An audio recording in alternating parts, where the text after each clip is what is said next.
Welcome to the Embodiment Conference 2020, also on behalf of the whole team behind the scenes. Thank you for your attention to another amazing presentation about intimacy and relationship. My name is Ilan Stefani and it's my pleasure to be sponsoring this channel, as I deeply believe that aliveness, embodiment, intimacy, relationship are key to individual and global change.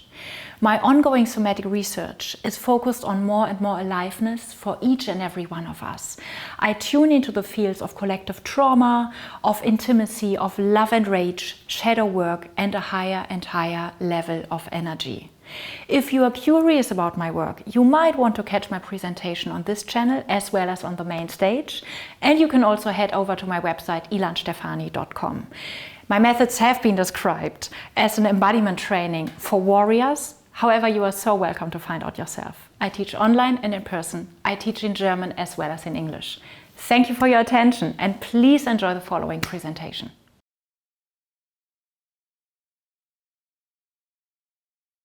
I'm really touched to be introducing Erica. So Erica and I met in about March, April this year on the Embodiment Circles program. And I have been privileged enough to witness her work firsthand and found it incredibly useful. And I've also had the opportunity to witness the other women going through the work with us make huge changes. So I know that this is going to be an incredibly powerful session. A little bit about Erica. She has a background in human rights. She was a frontline social worker and community organiser for over a decade, and some of her work informed government policy in the UK. She's worked with deprived communities in the UK and in India, and has trained with some of the biggest names in embodiment, including Mark Walsh, who some of you saw earlier, Dylan Newcomb, Rachel Blackman, Paul Linden, who we all love and adore, and has had a decade-long Buddhist practice and is currently practicing training to be ordained. She now works to help women overcome niceness and live more potent lives. And I am very, very happy to be handing the floor to you, Erica, for this session. Thanks so much, Kat, and welcome everyone. It's really wonderful to be here and to have the opportunity to share this work that I care so much about with you all.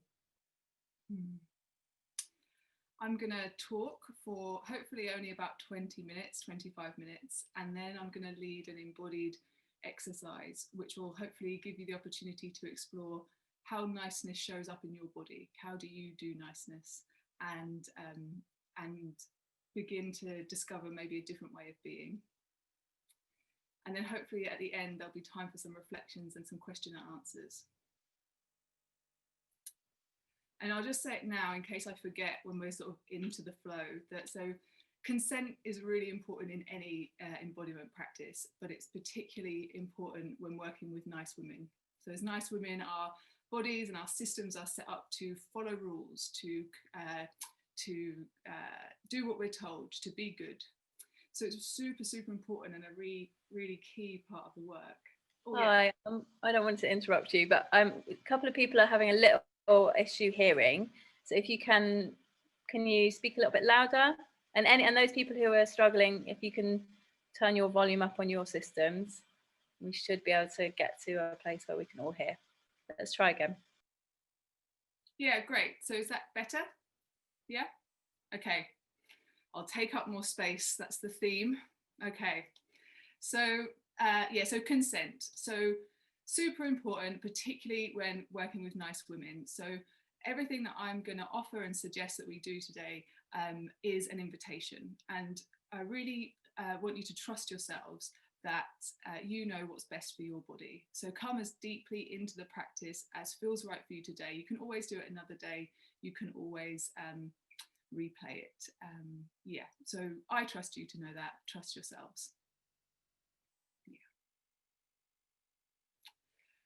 So I really feel like maybe I should start this session by kind of saying like, hi, my name is Erica and I am a recovering nice woman.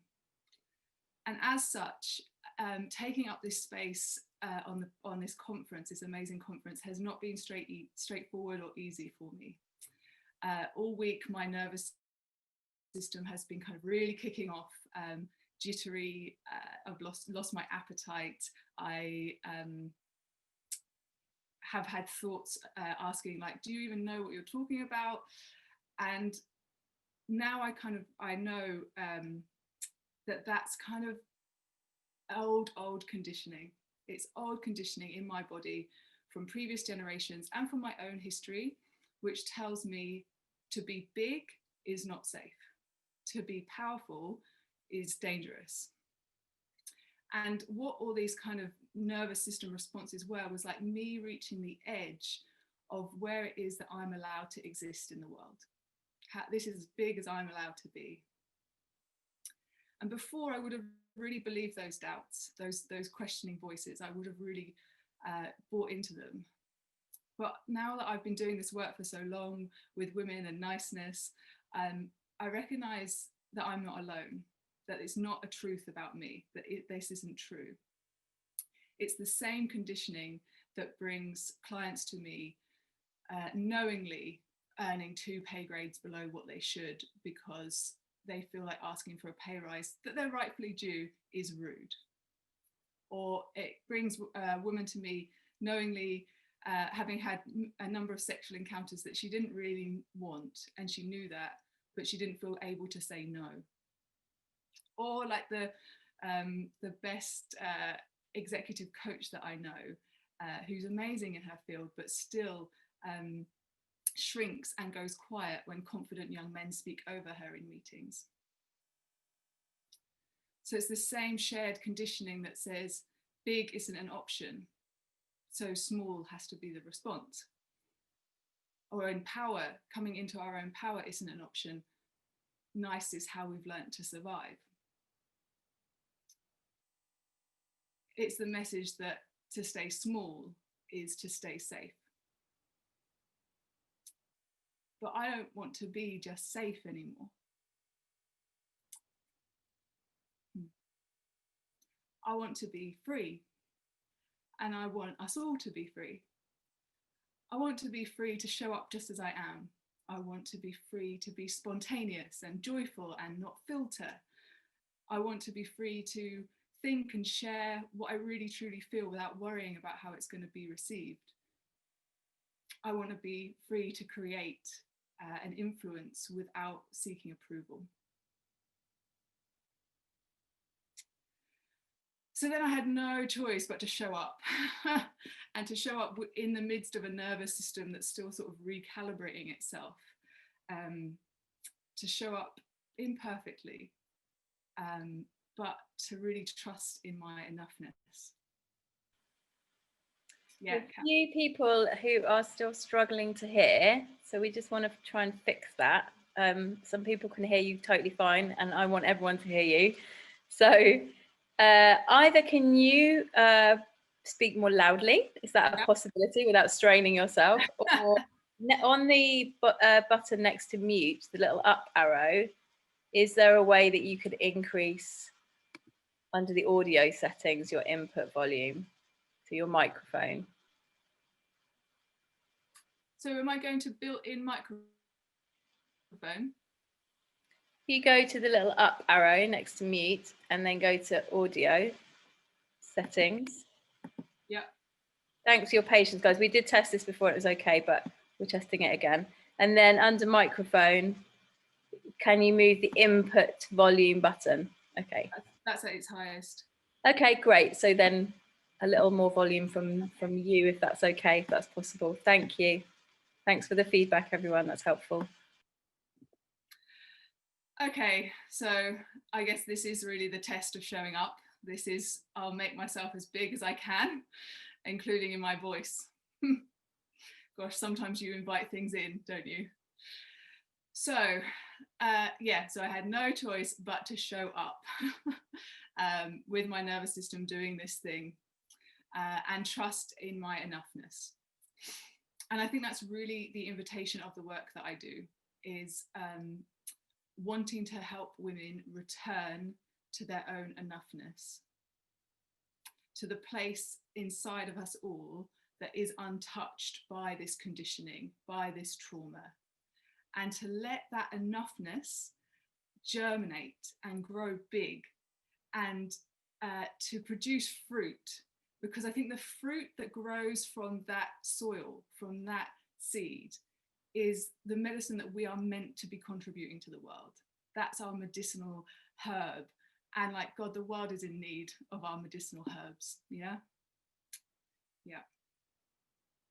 So when I told a friend today that I was going to share my struggles with you, they said, oh, I'm not sure if you'll be showing up with enough authority.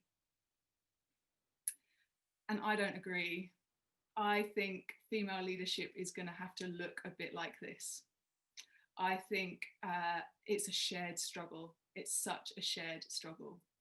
And I think we need to create a space in which our sisters can grow big, can take up their space before they are ready.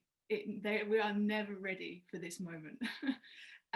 And we can do it imperfectly, and it can be a bit messy.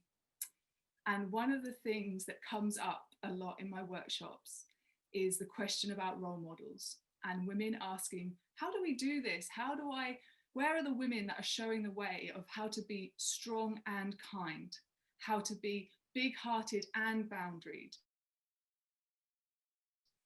And there aren't that many at immediate glance. And I think the invitation there is, God, we just have to become them. Yeah, we just have to become them. Yeah. Okay, so that starts us somewhere, and at least it starts us somewhere honest. And today for me, this is a big stretch. Yeah, this is a big moment of bravery. But our lives aren't like that. A day like this doesn't happen very often. Most of the time, the battleground of niceness is fought in small moments of great courage, like everyday moments where we choose to shrink or to not shrink, to speak up or not. And those moments are really frightening and scary for a woman that's learned to cope through niceness. So I'd really love kind of at this point to hear from you about how does this struggle show up in your life? Where are there moments where you struggle with being too nice? What does that mean for you? Yeah. And Kat, if you could read those out, that would be really great. Save me, so I won't read the chat. If you could just read some of the things that people share. Sure. I want to read all the love that's coming through and the appreciation. I'll read that later, yeah. But I will. I'll save that for you. So, avoiding conflict. People are reflecting a lot on how the issue of female leaders that you raised. In relationships, listening to others' needs over my own, says Merav. With my boyfriend, being clear about my needs. Clients and employer asking me to help with things that are not part of my job. Hardness and loudness is not what leadership feels like to me. I switch off to that. Brené Brown talks about courageous vulnerability. This is an action. A lot of losses, a lot of costs. Yes, yeah. There's a lot of grief in this work. I'm not going to touch so much on that today, but there's a lot of grief in this work. Yeah, Susan says, not even knowing what I like and dislike because I follow everyone else. Yeah. Sorry, the wave that Erica can explain the wave. Yeah. No boundaries, I do not matter, pleasing everyone. Juliana says, pleasing everyone. Jo says, no voice or cannot say no. Great. I'm going to interrupt just because I'm going to, but keep them coming in. And yeah, the wave thing. So in the work that I do, the courses that I lead, when a woman says something, we often just raise our hand in solidarity when we recognize it in ourselves. So you can just imagine, like, across the world right now, there are lots of hands raising in solidarity because all the things that just came up, I've heard so many times before. So yeah, just sometimes I think there's this real idea that we're alone and we're not. Yeah. So I'm just going to share some slides with you.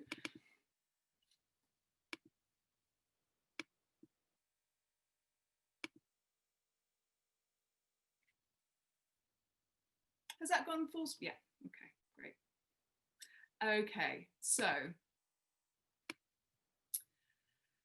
don't get too caught up on this. This is just a sort of a way in which I found useful to kind of picture what's going on when we're doing niceness. Like, what is it?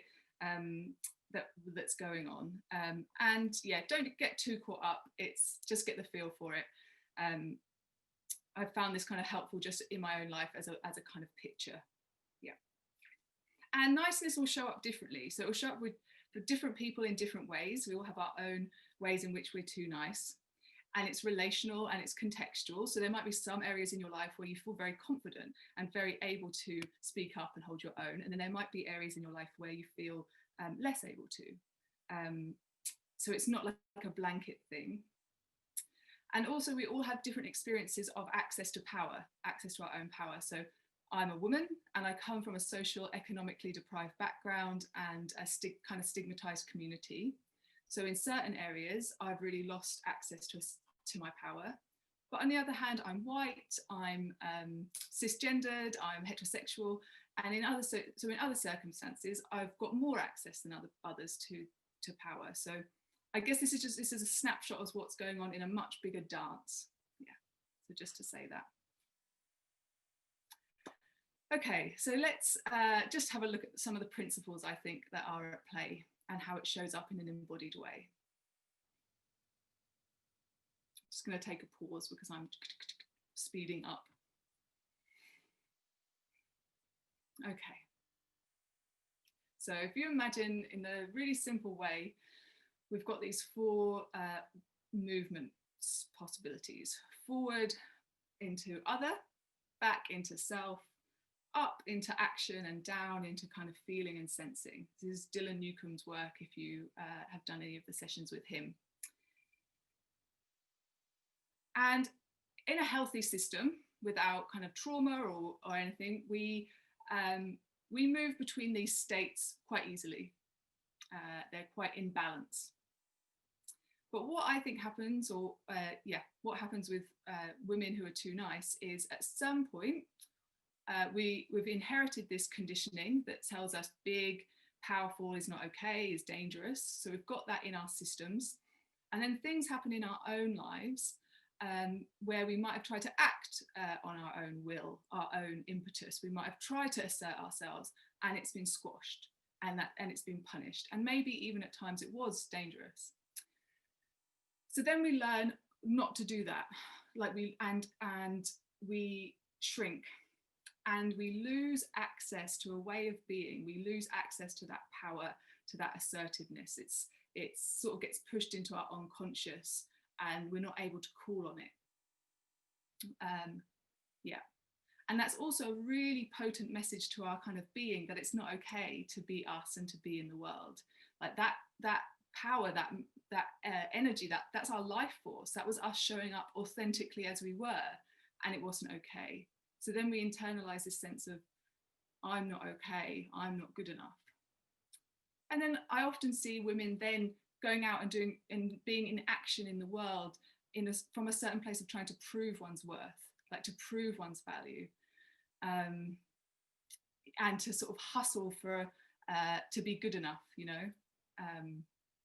I only had to save the world as a social worker in order to be worthy of my place on this earth.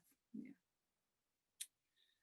Okay, so we've lost this access to our agency and our own power, but we still have needs and we still have, we still need to get those met. And so the strategy that nice women have chosen and developed is to get those needs met through our relationships with others. So if I keep this other person happy, then I get my sense of safety, my security, because we've been denied the access to kind of provide that for ourselves. So if I keep this other person happy, I get that met. But the thing is, the behavior range and the behaviors that keep the other person happy are narrow and changing regularly and unpredictable. And so we learn to do the thing they want us to do. And so we learn to please and appease and change who we are in order to seek this approval, seek this belonging. In doing so, we have to override our own sense of our own intuition, our own inner knowing, our own connection to who we really are, yeah? And so then we've lost that access to that part of ourselves too. Yeah. So the image I have of women who are too nice is sort of like this. So our inner world, our inner sense of ourselves gets very shrunk and small. The like space in which I am allowed to occupy and be gets reduced. And our sense of ourselves out in the world becomes very enlarged. So there's sort of small self in a large world. And then we've built our identities around those relationships, yeah? So we don't have a strong sense of who we are, but we have a really strong sense of who we are in relationship to other and in relationship to our work and to roles, various other external things. The thing then is we are reliant upon those things, upon those external situations and relationships, and any sense of a fracture in the relationship or an ending or a possible friction is very scary because it feels like death. Yeah, the relationship threatens who we are, and therefore we can't speak up or show ourselves or challenge or question because other people's approval, other people's validation is so critical. Keeping the relationship stable becomes the most important thing. So that's really, I think, a lot of the losses that someone spoke to earlier is we've lost a lot of ourselves in this process. Yeah. And we've sacrificed a lot in order to keep other people happy. We've done things we weren't congruent with our deeper selves. Yeah. Yeah. I often work with myth and imagery because I think we are poetic beings, and one of the images I have of this work is of an heir to a queendom, an heir to a territory who has fled and has been appeasing the other land barons to keep the peace. And this work is her return journey, like her returning to her own territory and taking up her rightful place on the throne, and then coming back and meeting those other land barons as an equal.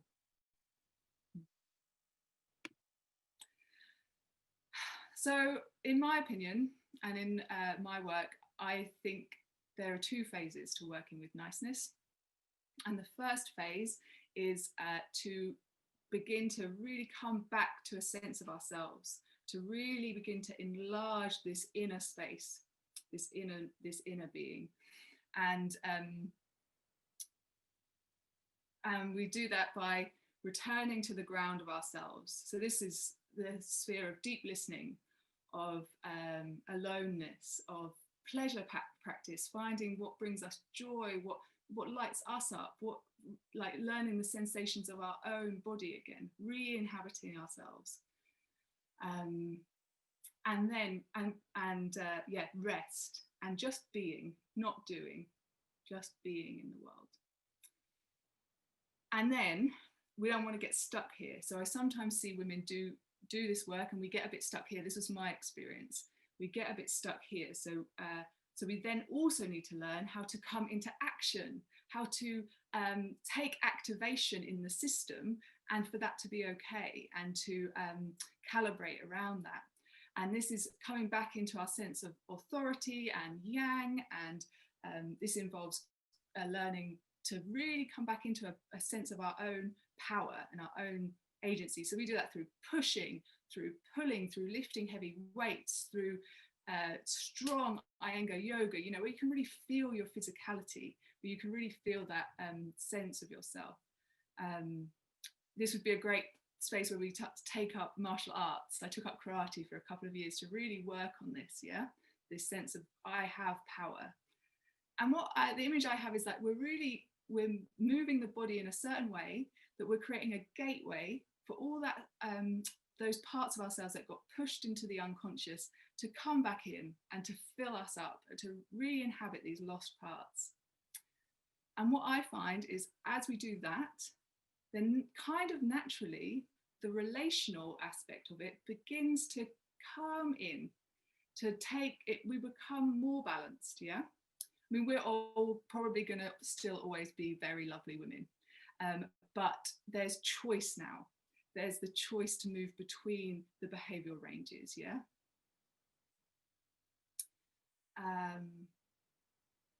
Yeah, I think that's it.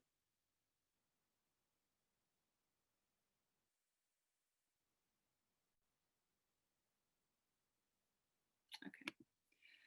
So there are 3 key reframes that I find really helpful for women who are starting to work with this. I could say a lot more about them, but I really want to get to the embodied practice. So I'll put these in the Facebook group and elucidate a bit more on them. But for now, making the distinction between niceness and kindness. So niceness being what we've all just outlined, that kind of unconscious coping strategy of appeasing and pleasing others, versus kindness, which is me being a separate being and knowing my value and knowing my worth, meeting you in your value and your worth as a separate being and deciding how I'm going to interact with you. Yeah, so free of the old conditioning as much as we can be. And so that's kindness, when there's choice. You know, I can't give you something if I don't have the option not to give it to you. Yeah. So niceness and kindness, also because it's not nice, it's not kind to you, because it's based on this idea that the other person is more important than you. And that also means that you're interacting with them with a kind of skewed interest. You're reliant upon them, which means you can't allow them to be free to make their own decisions, their own choices, without having some sort of vested interest in that. It's also not kind because in a subtle way, we're lying and kind of manipulating the other person.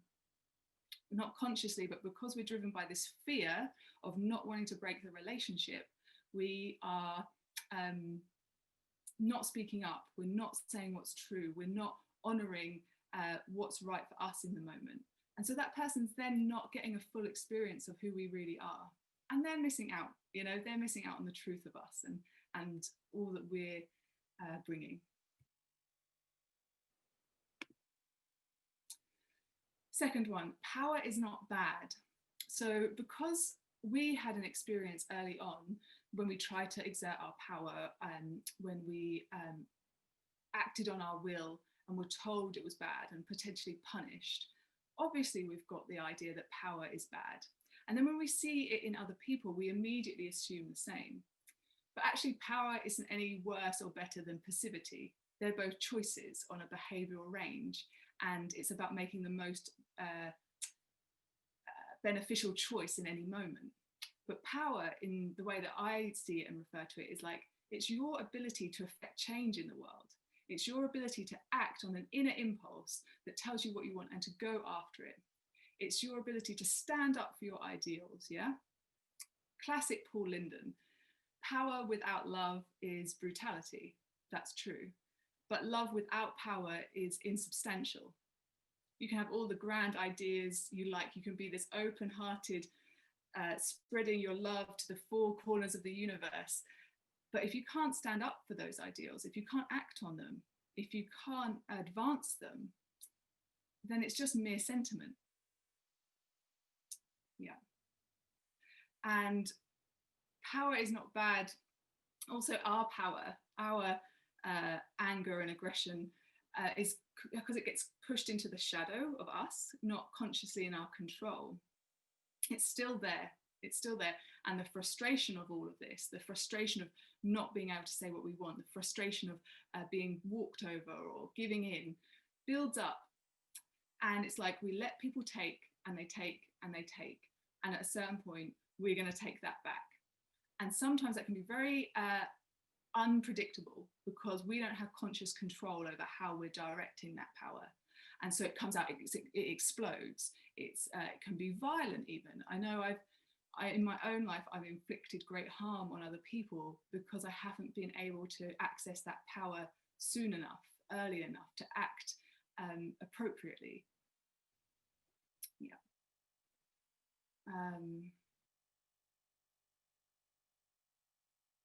yeah, sometimes I think there's nothing more scary than a nice woman who's snapped. Yeah.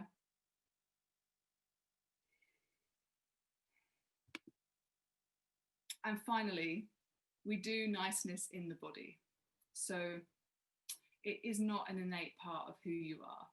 It's a coping strategy. It's something we've learned to do.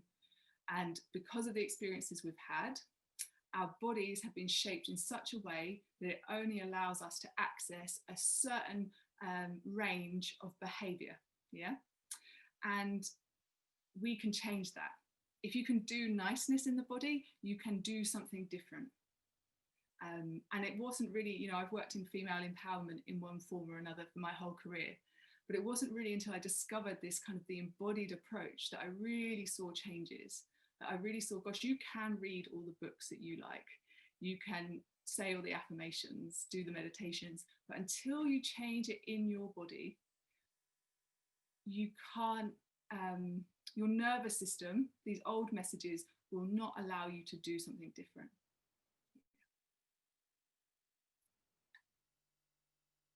Okay. So that's what we're going to do now. We're going to see how you're doing niceness in your body. I'll just shut this down. I invite you to take this moment to stretch. That's been a lot of talking. Don't worry about taking it all in. Just trusting that what's landed has landed and having a bit of a move and a bit of a shake.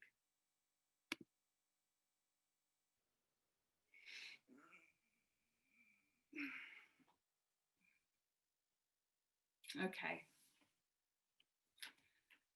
So what would be really great for this exercise is if you had a chair, if you're sitting on a chair, but halfway through, we're going to kind of stand up. So a chair from which you can stand up. If you can't, that's fine. You can do this exercise seated. You can do it standing the whole time. Yeah. And again, just to repeat that this is, everything here is an invitation. So everything, yeah, just again, what I said at the start, trust yourself with this.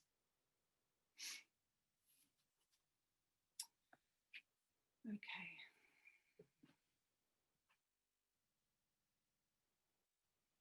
So bring to mind a situation in which you're being too nice, a real life situation, one that's not so activating that you're going to get caught up in it too much, but one that is enough that you can feel that you're doing it. So a moment where you said yes when you meant no, or a moment where you let someone push in front of you, something that has enough where you've got a response. That's, yeah. And bringing that to mind and bringing it to mind as vividly as you can.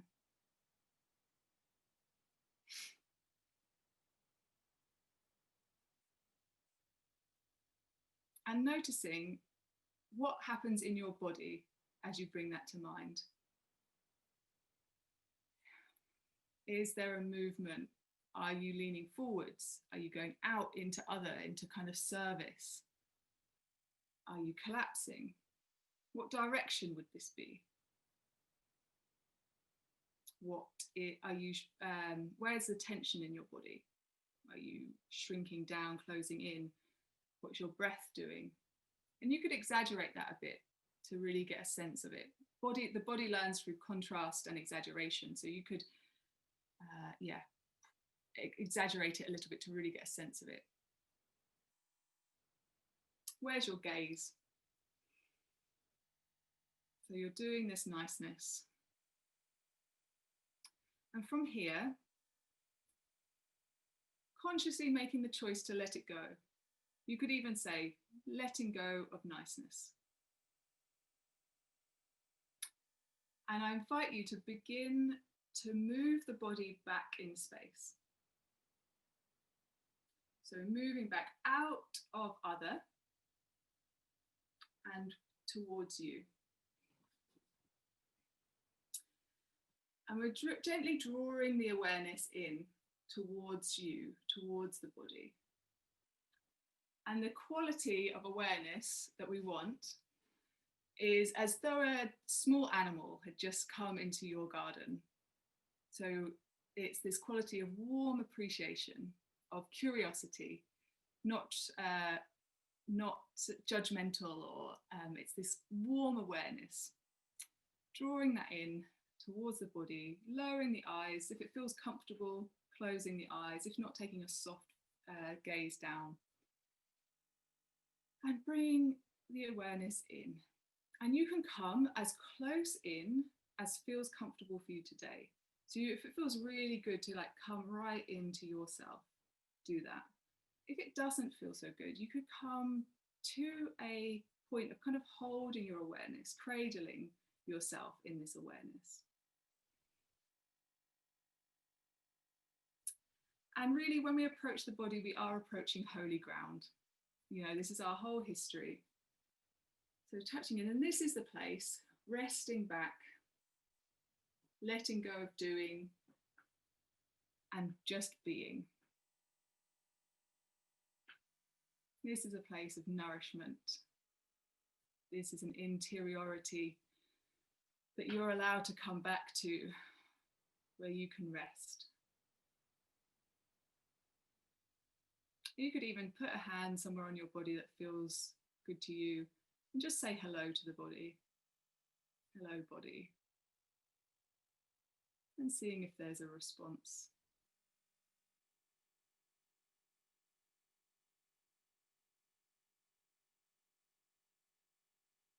We're just reacquainting ourselves with this part that we've abandoned. When we've popped out and we've people pleased and we've abandoned this real true home. We try to find it elsewhere, and it's right here. Sometimes I refer to this place as like the seed of your being. This is the seed of your being. And there's lots going on in the seed before it shoots. Yeah, there's lots of percolating and nourishment happening.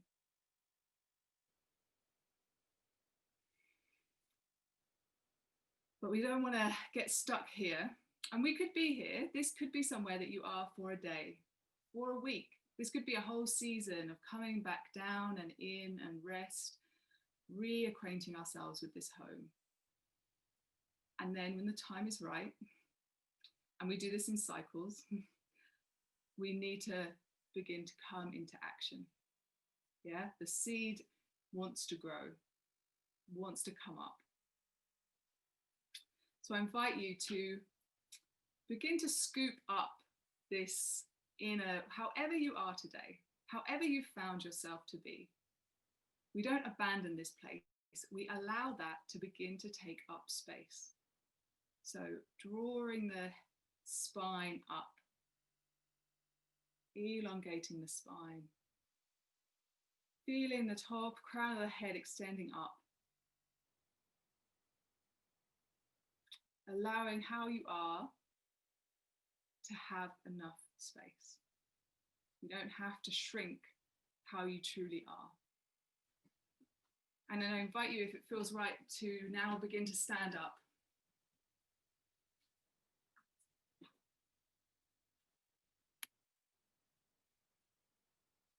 And begin to kind of pulse the body, yeah? Feel that connection with the earth, feel the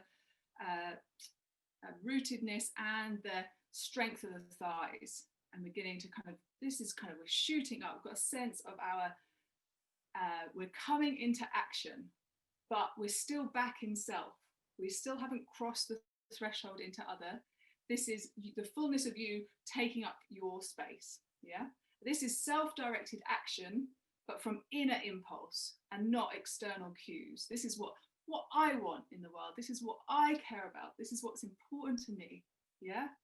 This is what's present in me, allowing to have space, yeah? You have a right to be. You have a right to be just as you are. Maybe you're tired of shrinking, feeling if there's a bit of fire here.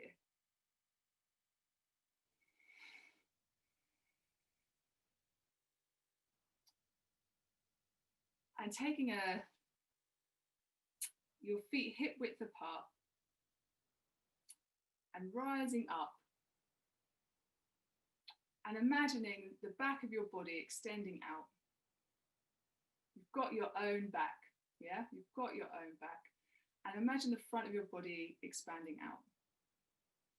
and side to side, up and down. This is you taking your place in the world. This is you being a stand for yourself and what's important to you. And noticing where you might need this in your life.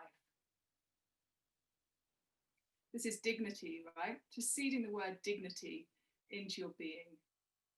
What does it mean right now to be as you are, but in your dignity?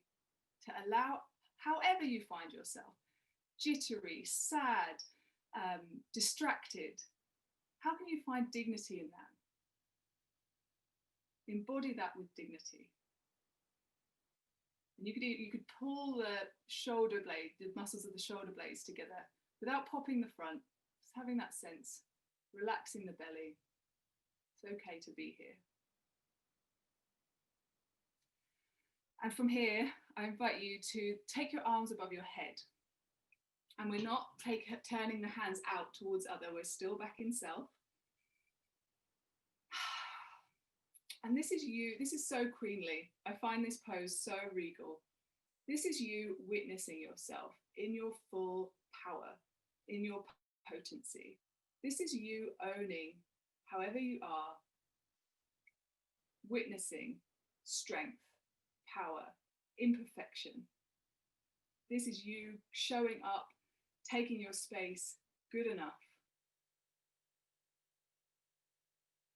Good enough.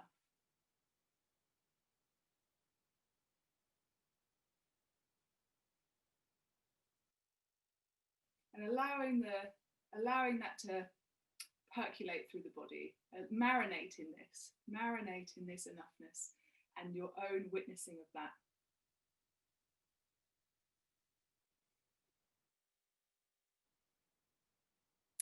And you can bring your hands to your sides when they start to tire, and keeping this sense of what you've found in this dignity. I've got a poem I'd like to read.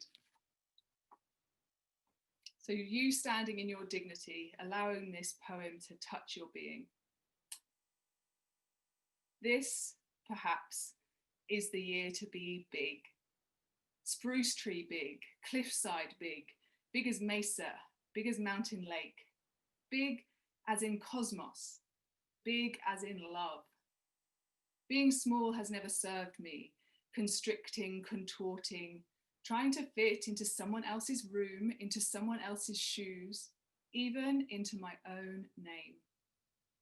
Let this be the year to escape all those little rules with all those little shoulds, all those little cages with their little locks. Time to make of myself a key. Time to lean into immensity. Time to supersize communion. Time to grow beyond the self.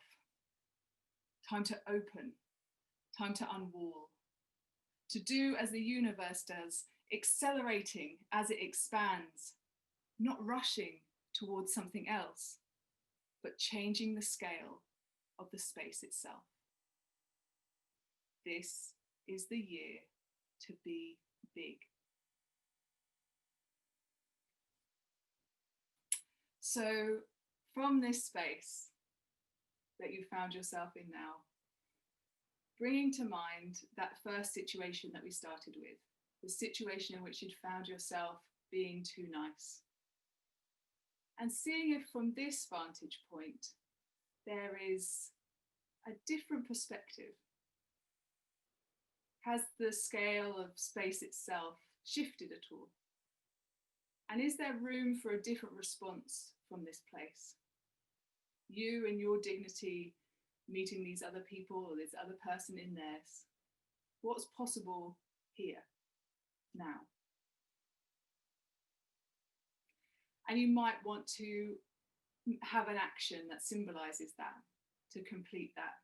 So you might be wanting to set a boundary now. Like, it doesn't have to be aggressive. I'll set a boundary.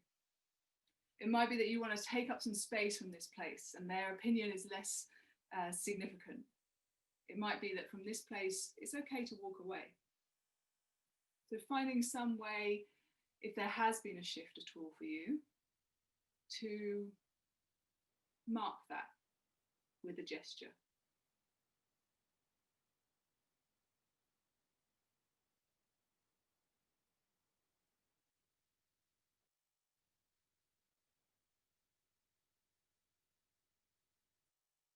And in your own time, coming back to the seat for question and answers, reflections.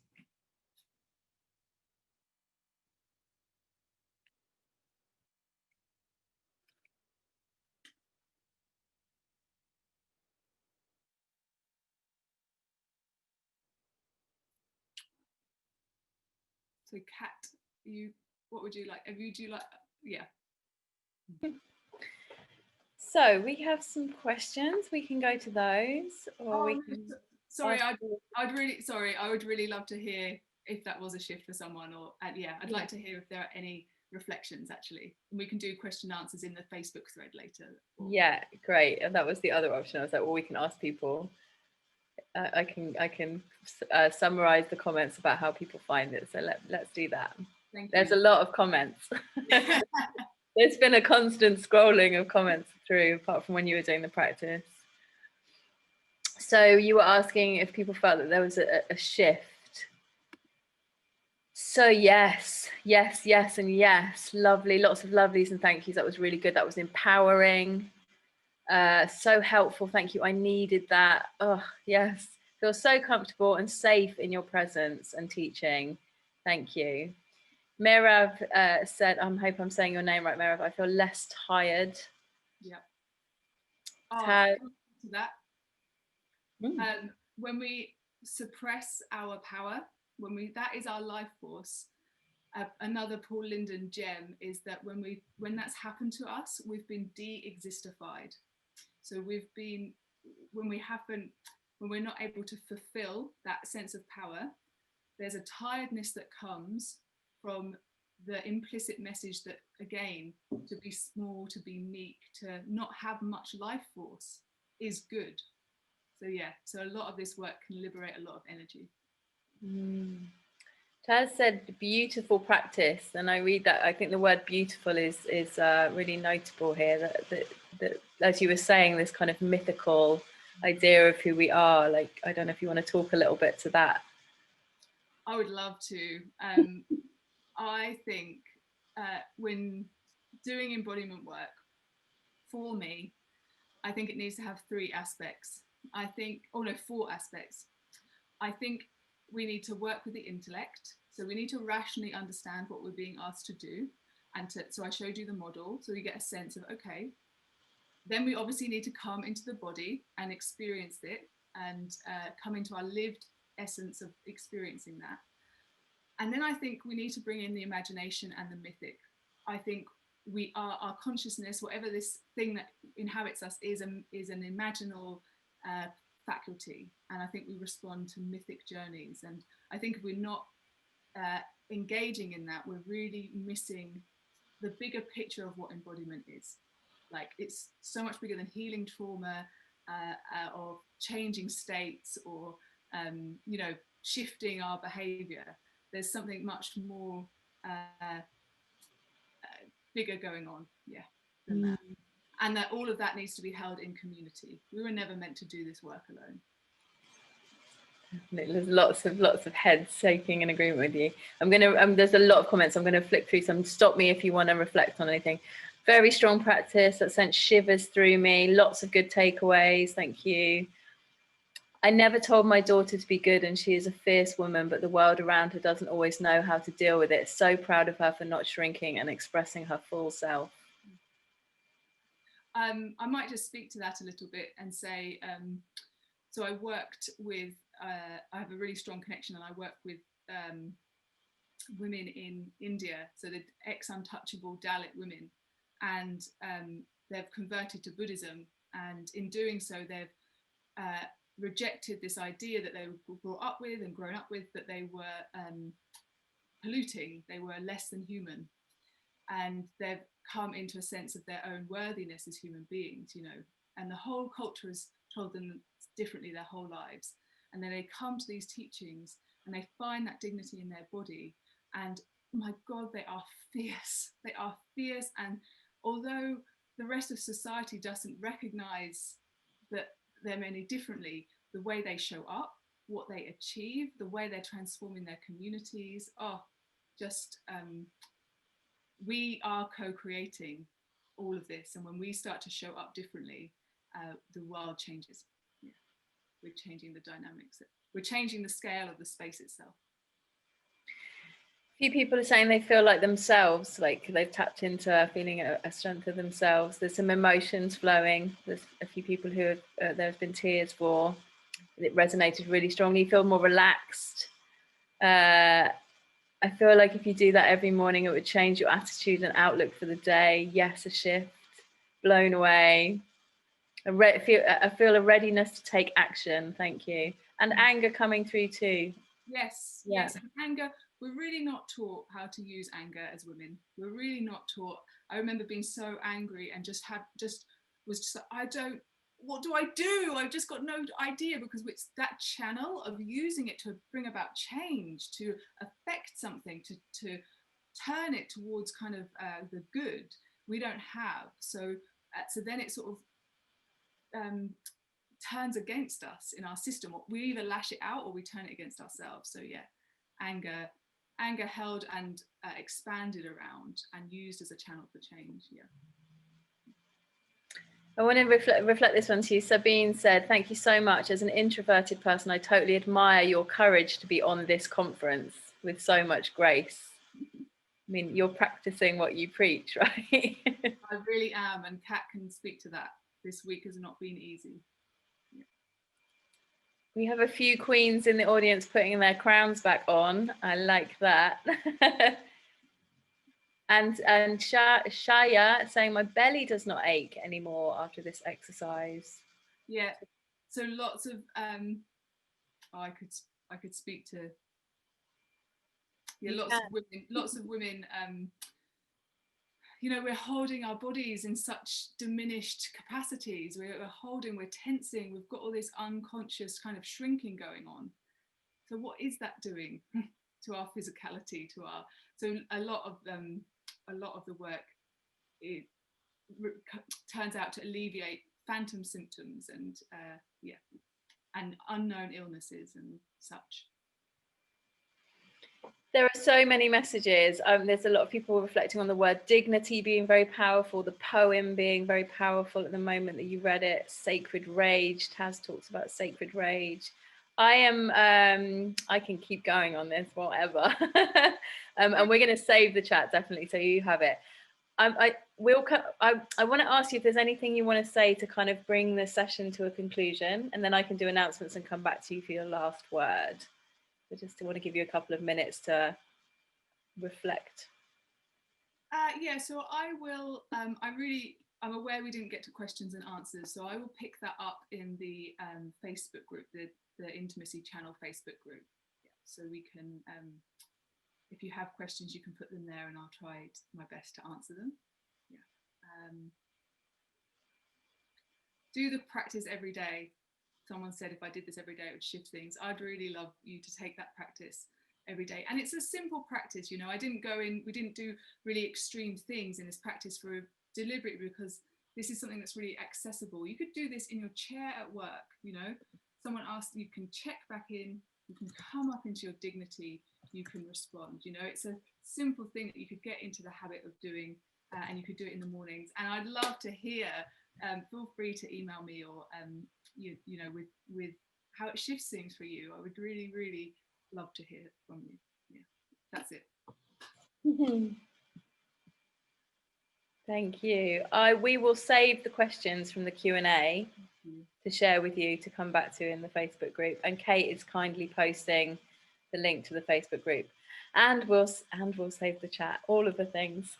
So I just need to make, if I really don't want to stop you, because I think this topic is so important. You said to me, you know, this work is peace work, and that really landed for me. So yeah, it's so important. So I think you should have a whole conference on it, but I'm not in charge of those decisions. I'm going to make some announcements before we come back to Erica for her final top tip on embodiment.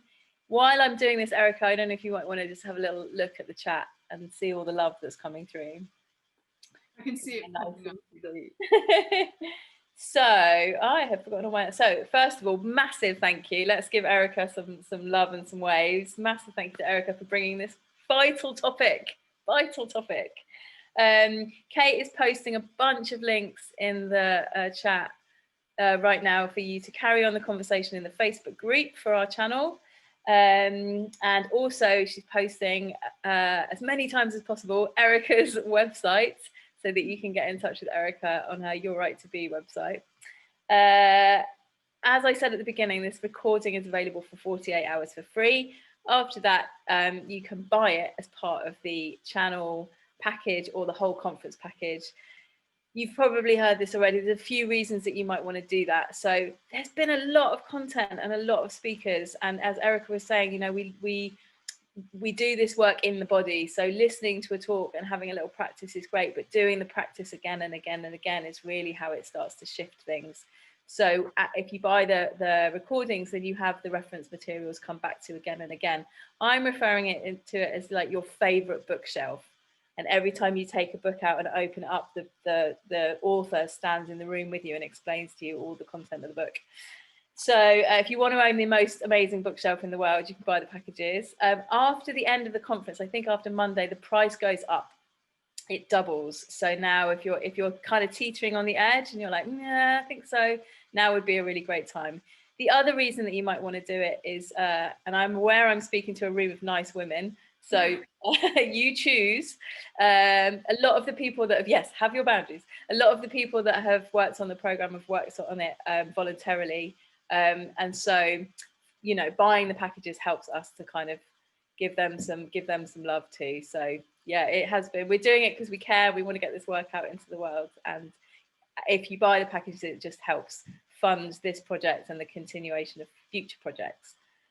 Enough waffling from me. I'm going to come back to Erica to ask you, we're asking all of our presenters, what is your top tip for staying embodied?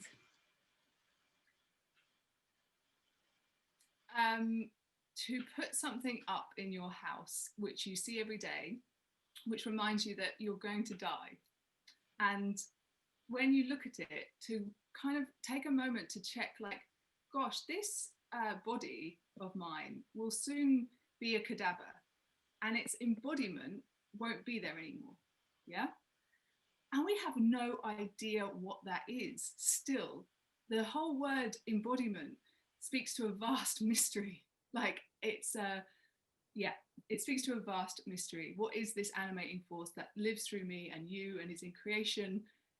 And let that mystery make you big. Amazing. I knew it would be a profound one.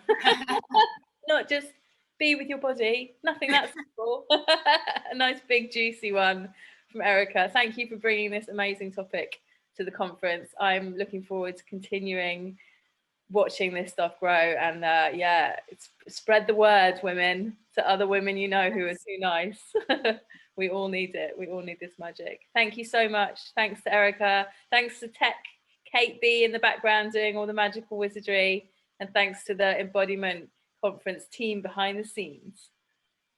See you later on the channel. We have 2 more sessions coming up. We have a panel. Our closing session is a panel on, with Erica Chalkley again, on how connecting can change the world.